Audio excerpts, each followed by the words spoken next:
और विपक्षी दलों की याचिका पर सुप्रीम कोर्ट में सुनवाई जारी है। इस वक्त की बड़ी खबर आपको बता दें, सुप्रीम कोर्ट में विपक्षी दलों ने जो याचिका दी थी उस पर सुनवाई जारी है।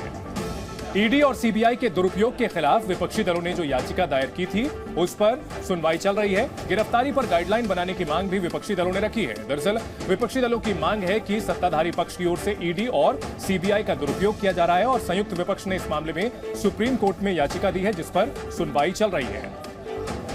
पिछले कुछ दिनों में ईडी और सीबीआई ने विपक्षी दलों के कई नेताओं की गिरफ्तारी की है। कई लोगों के खिलाफ मामले चल रहे हैं और इसी मामले में विपक्षी दलों ने सुप्रीम कोर्ट में याचिका लगाई है। गौरतलब है कि सीबीआई के डायमंड जुबली कार्यक्रम में प्रधानमंत्री नरेंद्र मोदी ने साफ कहा था कि कानून के हिसाब से सीबीआई को काम करना है और उसमें बिल्कुल भी डरने या पीछे हटने की जरूरत नहीं है। और सुप्रीम कोर्ट पहुंचा है। विपक्षी दलों की ओर से जो याचिका दी गई है उस पर सुनवाई चल रही है।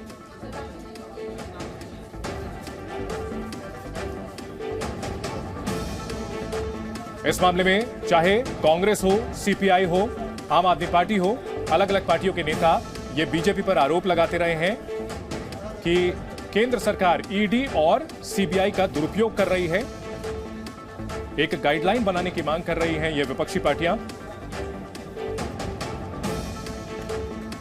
ईडी और सीबीआई के दुरुपयोग का आरोप लगाते हुए सुप्रीम कोर्ट पहुंची है विपक्षी पार्टियां और गिरफ्तारी पर गाइडलाइन बनाने की मांग की है।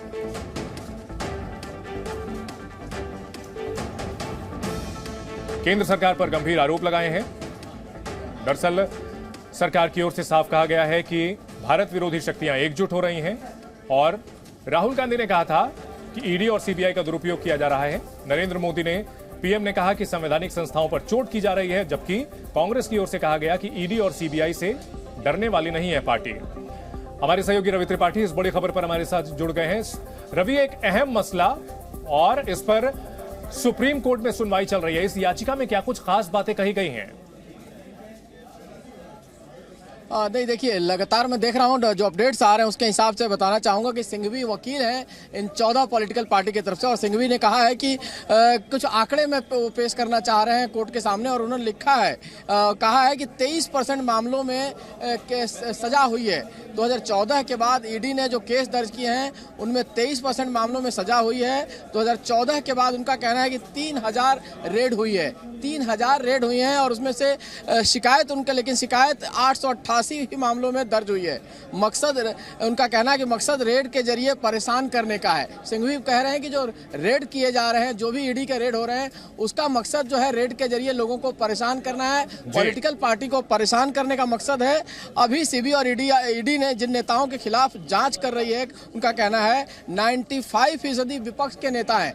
यह आरोप जो विपक्ष का है वही है कि ज्यादातर जो मामले ईडी जांच कर रही है वो सत्ता पक्ष के लोग नहीं है, चाहे सत्ता पक्ष का जो सहयोग करने वाली पार्टियां हैं उन पर कोई कार्रवाई नहीं हो रही है। सिर्फ और सिर्फ विपक्षी दलों के खिलाफ कार्रवाई हो रही है और जितने मामले हैं उसमें से 95% मामले विपक्षी नेताओं के खिलाफ हैं, उनकी जांच हो रही है। ईडी जिन 121 नेताओं के खिलाफ जांच कर रही है उसमें 115 विपक्ष के नेता हैं। मतलब 121 जो जांच चल रहे हैं आज की तारीख में, उसमें से 115 नेता विपक्षी दलों के, चाहे 14 ये राजनीतिक दल जो है उनके हैं या तो उनके अलग जिन्होंने कहीं ना कहीं उनके साथ खड़े नहीं, उनके हैं। इसके साथ ही सीबीआई जो है 124 नेताओं के खिलाफ जांच कर रही है, उसमें 118 विपक्ष के नेता हैं।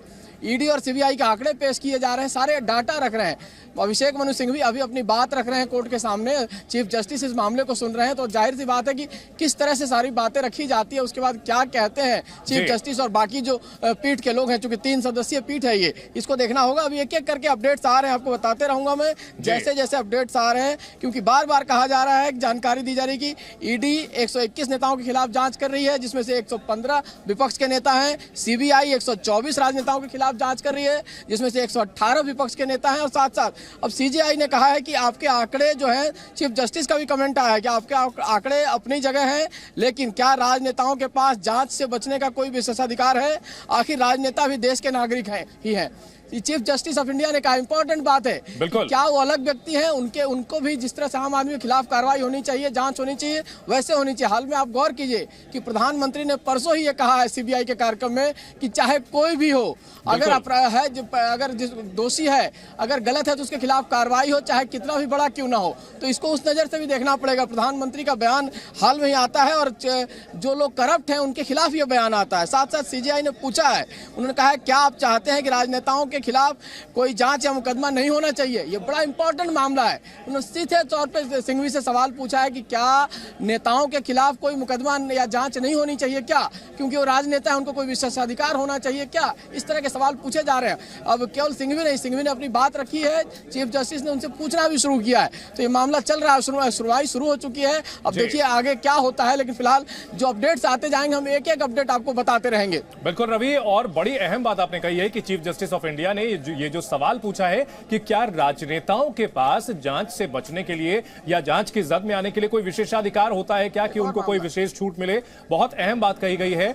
और निश्चित तौर पर यहां अगर चुनावी वर्ष में इस याचिका की बात की जाए तो इसके काफी बड़े मायने हैं। और पीएम ने, जैसा कि आपने बताया, कि बिल्कुल साफ कर दिया है कि भ्रष्टाचार के खिलाफ जो है मामले वो चलते रहेंगे। तो आने वाले में समय में माना जाए कि कानूनी लड़ाई और परसेप्शन बैटल और तेज हो सकता है। एक और इम्पोर्टेंट मामला देखिए जी, बिल्कुल एक और इम्पोर्टेंट मामला है जिसमें सिंघवी ने कहा है, जब सीजीआई ने उनसे सारी बातें कही है कि सवाल विपक्ष को परेशान करने का है। सिंघवी का कहना है कि हमारा सवाल है कि विपक्ष को क्यों परेशान किया जा रहा है, जांच के नाम पर एजेंसियों का दुरुपयोग किया जा रहा है। जो राजनीतिक दल यहाँ पहुंचे हैं उनकी 11 राज्यों में सरकार है।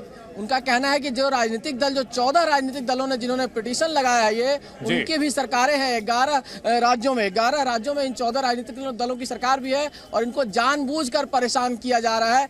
ये सवाल है कि सिर्फ विपक्ष को ही क्यों परेशान किया जा रहा है, ये सिंघवी ने अभी दलील दी है। जब सीजीआई ने उनसे कहा है कि क्या विशेष अधिकार होता है क्या राजनेताओं को कि उनके खिलाफ कोई जांच नहीं हो सकती, उनके खिलाफ कोई कार्रवाई नहीं हो सकती है, क्या उनको कोई खास है क्या वो लोग, उसके जवाब में उन्होंने ये अपनी बात रखी है सिंघवी साहब ने।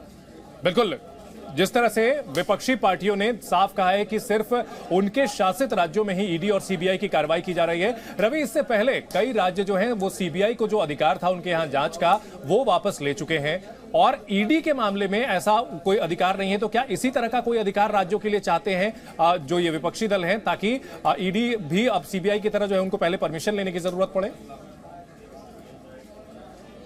बिल्कुल, ये पहले भी मुद्दा आ चुका। आप याद कीजिए कि इससे पहले भी विपक्ष इस तरह की मांग कर चुका है, लेकिन कोर्ट में क्या कहता है विपक्ष और के वकील के नाते सिंघवी क्या कहते हैं। एक और अपडेट आ रहा है, देखिए सिंघवी साहब ने कहा है कि 42% से ज्यादा वोट प्रतिशत इनको पिछले चुनाव में मिला है। यानी रवि, एक अपडेट अपने दर्शकों को बता दे रहे कि